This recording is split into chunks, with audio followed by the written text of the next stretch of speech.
Welcome to the February edition of North St. Paul Notes. I'm your host, Paul Anderson. Coming up in the next half hour, we'll interview our city manager, Jason Ziemer. Stay tuned. North St. Paul Notes is straight ahead.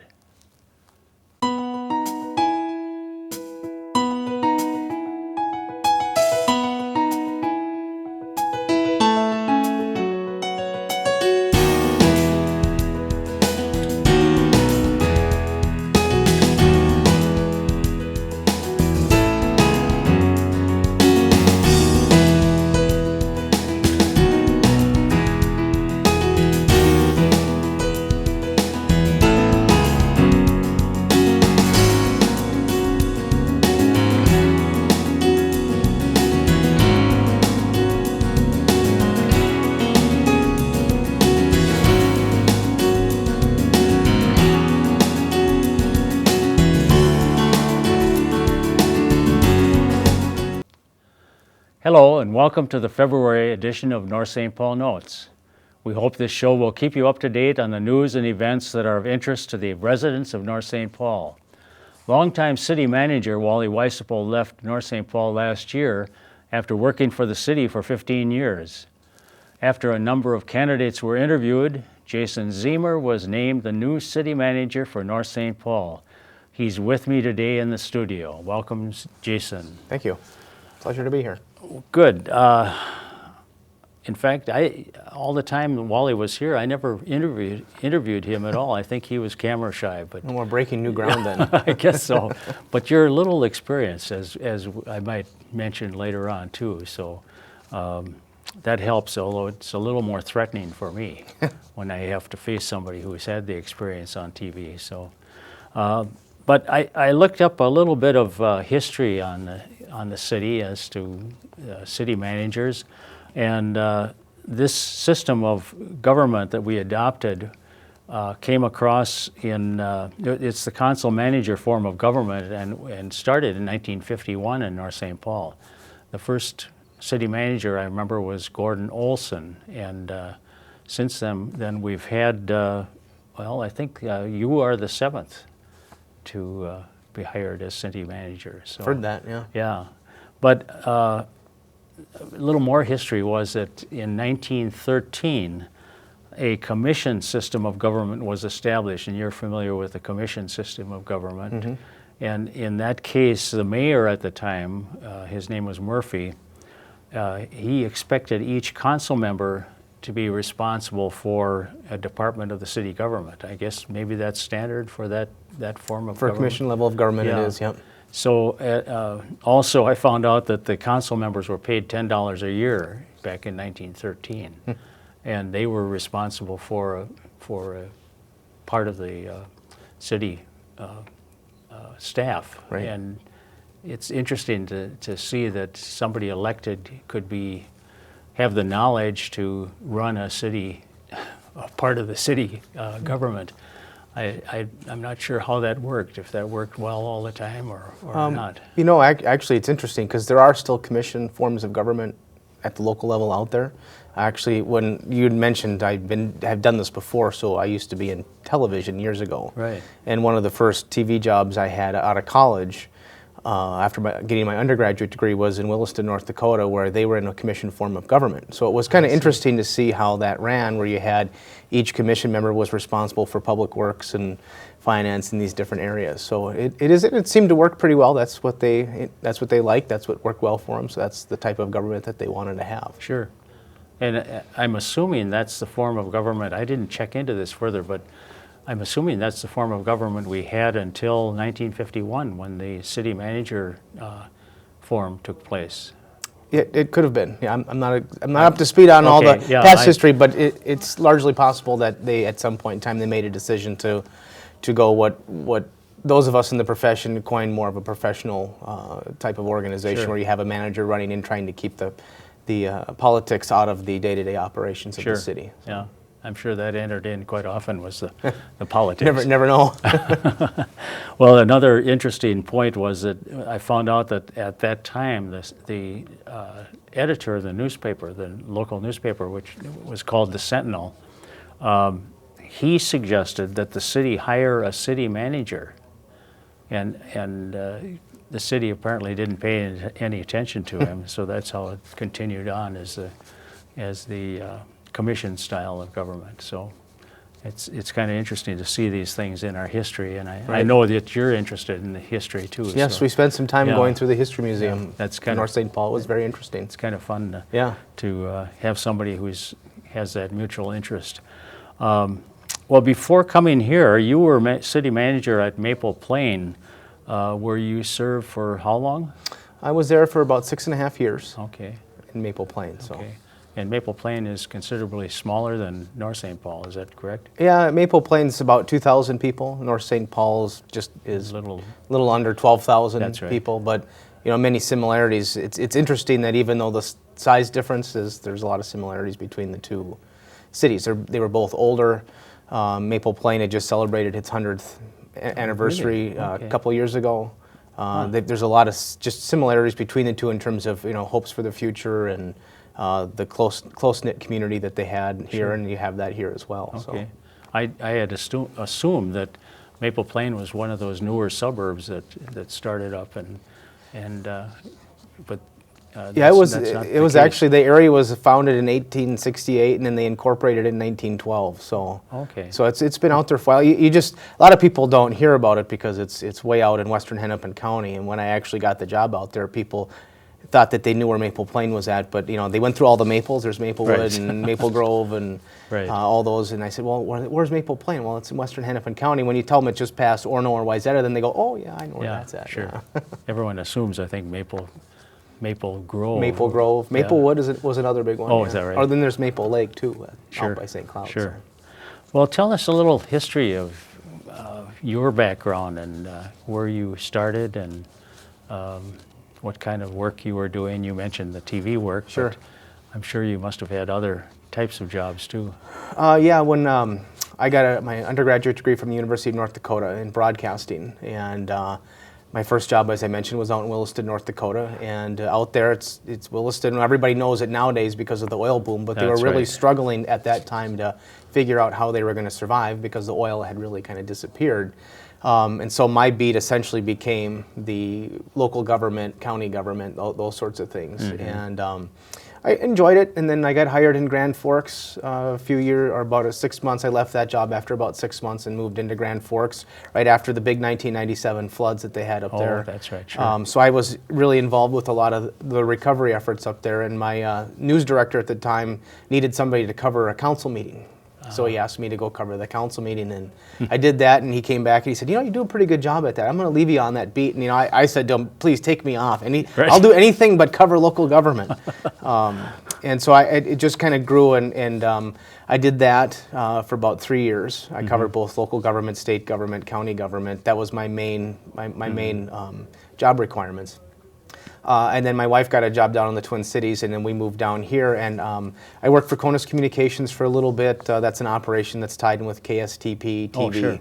And then I moved from there to Northwest Community Television, where I hosted a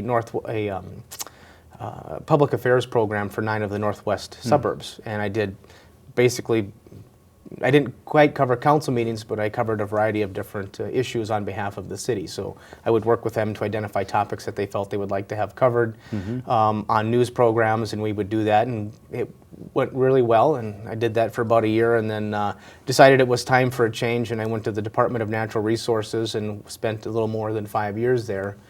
After I started that, I had several today who are colleagues, but at the time were people I worked with in those cities at Northwest Community Television that said, you should consider this public administration profession. And I thought, man, I just wanted to get away from it as fast as I possibly could, because I was done with it at that point. But the seed got planted, and about a year after I started at the DNR, I decided to go back and get my master's degree in public administration, master's degree in management. Now I'm working on my doctorate in public administration right now. So it's one of those things where people talk about, you kind of know when you found that right niche for you, when you're passionate about something. And that's the one thing, when I stopped and thought about it and went back and looked at the times that I spent at council meetings. And I used to joke with the Grand Forks City Council that all they had to do was give me a blanket and a pillow and a cot, and because I would see them in the evening and greet them in the morning when they came back for different meetings. And so it's just something that I kind of grew to love. For some reason, I always had this knack of being able to understand issues and explain issues and communicate with people. And in this position, 95% of everything that a city manager does or should be doing really is communication with whether it's staff or with the council or with the public. Sure. Okay. It's kind of ironic that you, after attending so many council meetings, and then you end up attending more council meetings. Hey, you can't get away from it now. I guess not. No. That's for sure.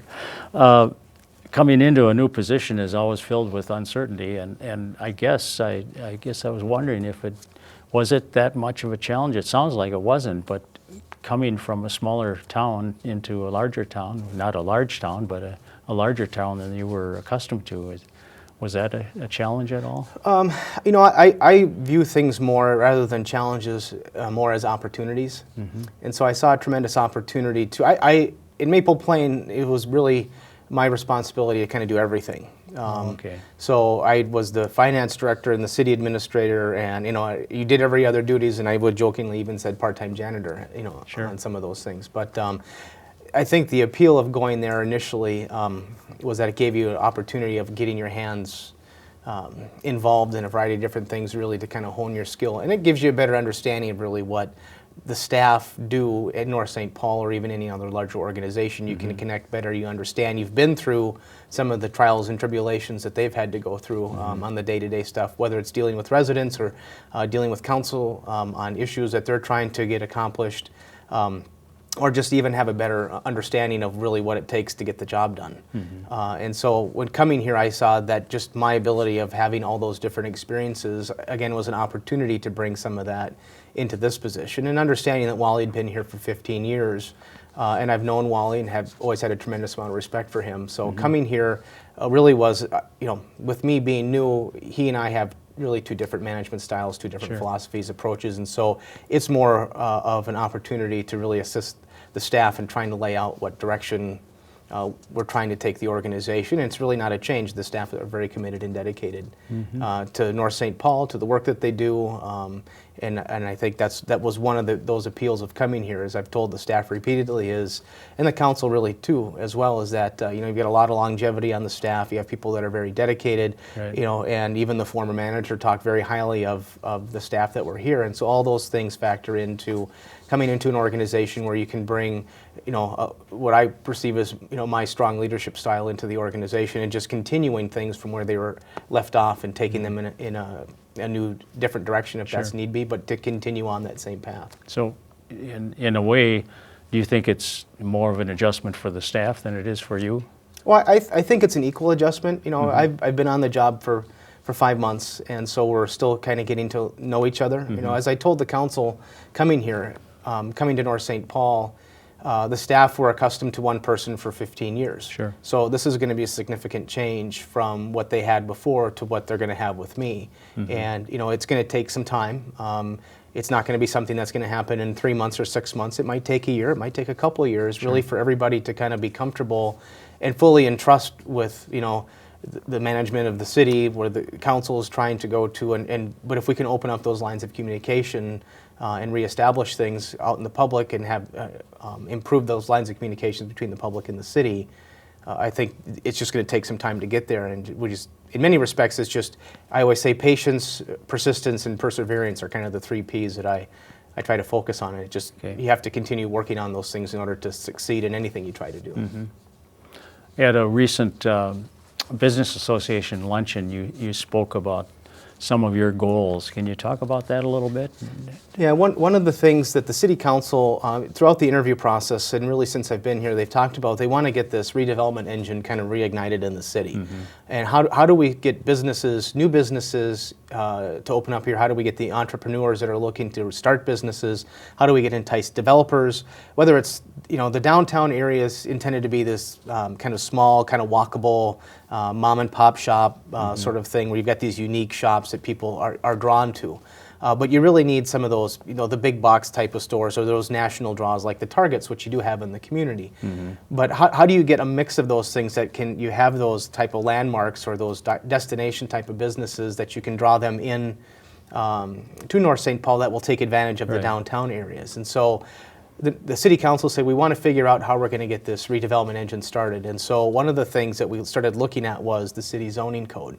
And there's some elements in the zoning code that really, when times were good and every city went through the same sort of thing, is you develop these great comprehensive plans, which is kind of the vision of the city for the next 20 to 30 years, and then your zoning code matches those, that vision.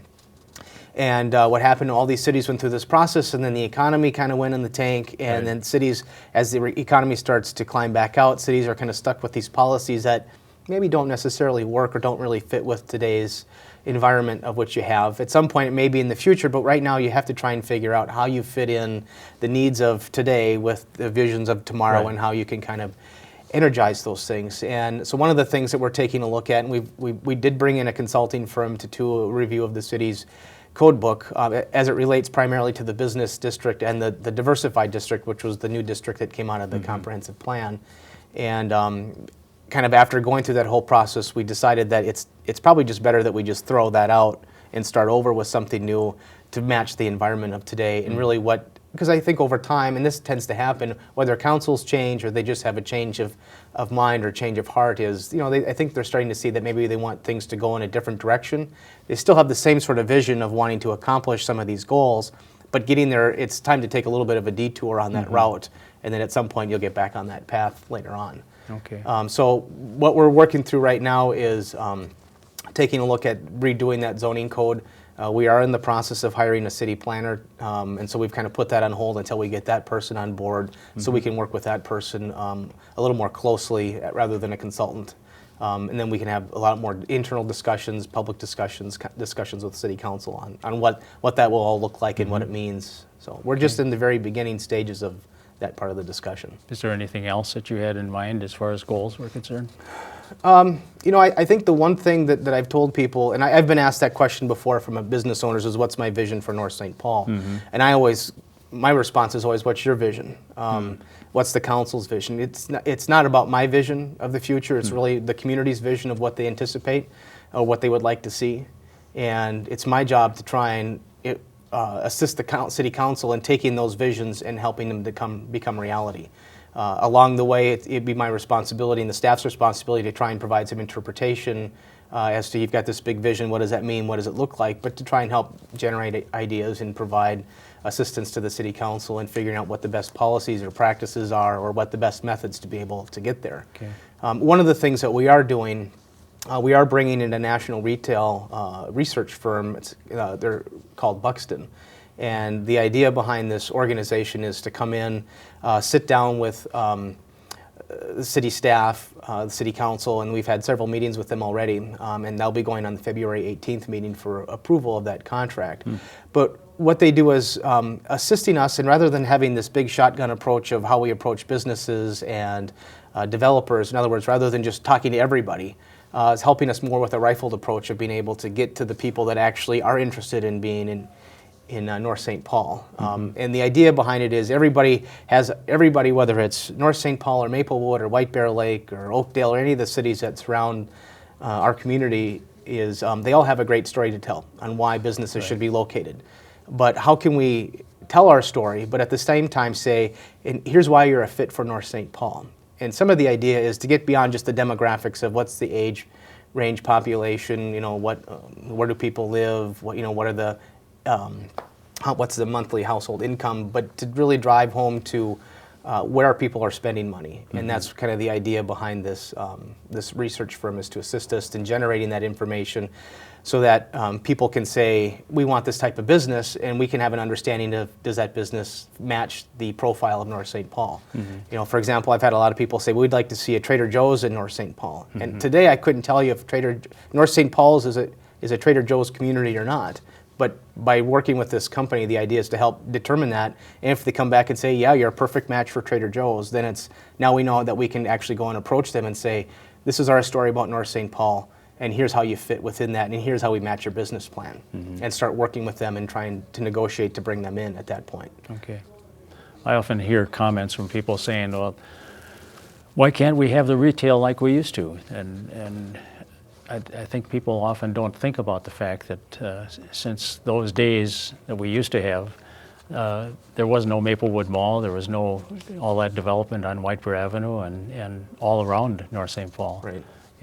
So it's pretty hard to expect any retailer to come in and do the things they used to do. Right. Yeah. Times have changed from For sure. from when North St. Paul's downtown was probably thriving, but the one aspect that we are attempting to research with both working with this firm as well as just internal discussions is North St. Paul really has to identify what's unique about it and use that to its advantage. I mean, the one thing that you saw a lot of communities trying to replicate are downtowns. North St. Paul has that. How can we use that to our advantage? Right. How can we work with the different resources in the area to try and bring businesses or developers in?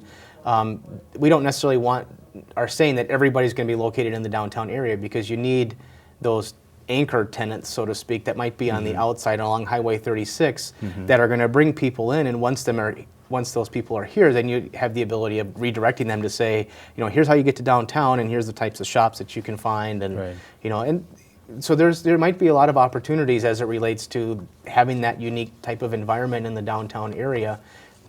But that's the one thing that we have to try and get to is how are we different? How are we unique from the Oakdales and the Maplewoods that have the malls and the big businesses and the big corporations? Right.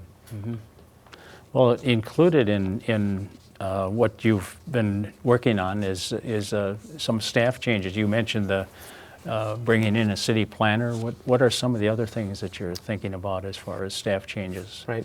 Well, one of the things when I first came here is we've had retreats with the city council. I've had a retreat with the city's leadership team, which includes department heads, our communications manager, deputy clerk, a variety of different people, but then also had a larger retreat with the staff. And one of the things that was discussed in those sessions was really what are we best at? As a city, as a local government, you're a service organization. You're providing service Right. to the residents. But in maybe some aspects, we've kind of gotten away from some of those things. We're providing services, but our services that we're providing are getting expansive, and so we're kind of losing focus on some of those core areas that the city is supposed to be serving or providing to the residents. So some of the discussions and those retreats, and one of the messages I've tried to relate is what are we best at? What do we want to be known for? How do we handle those sorts of things? And as a result of that, it's really kind of going back and kind of pulling things apart and putting things where they need to be. And we had a discussion with the community development staff, and I asked them what do they do, and they came up with a 3-page list of items that they do. Half of them might not have even been related to community development. They had taken on these other duties because over time, as the economy got tight and the positions got eliminated, and staff were asked to do more and asked to do more and asked to do more, and as we all do, we take on those additional responsibilities. But at some point in time, that stuff kind of runs to a halt, and you have to figure out how to do things differently. So we're trying to pull things back apart, and we're bringing in the city planner to assist us on working with property owners if they want to have a land use application, like do they need a conditional use permit or a variance, or a developer that comes in to provide better service in some of those areas.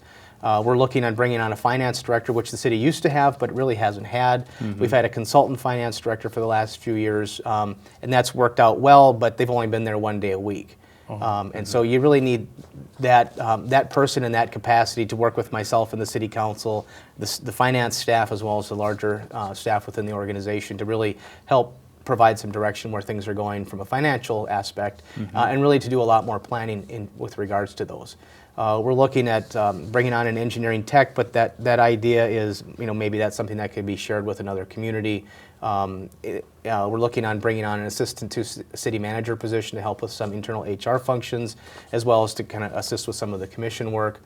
So a lot of the positions that we're looking at changing, or we're looking at, are really about kind of simplifying things, getting things back to things in community development are community development related, things in finance are finance related. Be more simple, take a better approach to the services that we're providing, and how we can be more efficient, more effective, and provide that quality of service that the residents really have come to expect from North St. Paul to make sure that continues. Okay.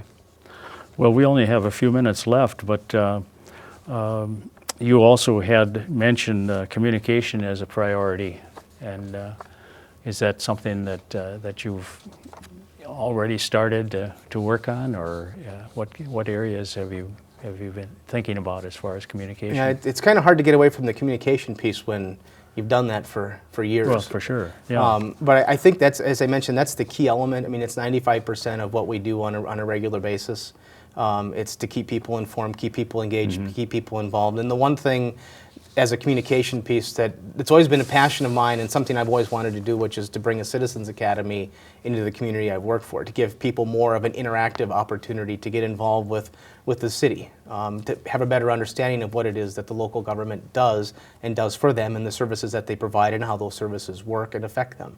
And so it just gives people an opportunity to come in and learn about, how are property taxes generated, based, how are budgets put together. How does a public works crew plow a street? And the city has an electric utility department, which is only one of 12 cities in the state Right. that have an electric utility. Right. Learn more about that service that's being provided. The rates really are cheaper than Excel, so let's give people more of awareness of really what that's all about. The police department, the fire department, all these different services that at the end of the day, our responsibility is to hope that people can come to somewhat to take advantage of us. We want to be able to provide the services that when people flip on the lights in the morning, the power's on, and when they take a shower, Right. they take their shower and the water goes away when they're done with that. So, but I think giving those people an opportunity of being more interactive to come to a better understanding helps. And it's not just learning; it's also interactive, so that they can participate in different activities. Sure. And usually the police functions and the fire functions are the most widely sought because they get to do a stop. Yeah. All those sorts of fun things. So sure. we'll make sure we probably won't let them drag a hose around, as they do for when they're bringing on new Right. firefighters. But Right.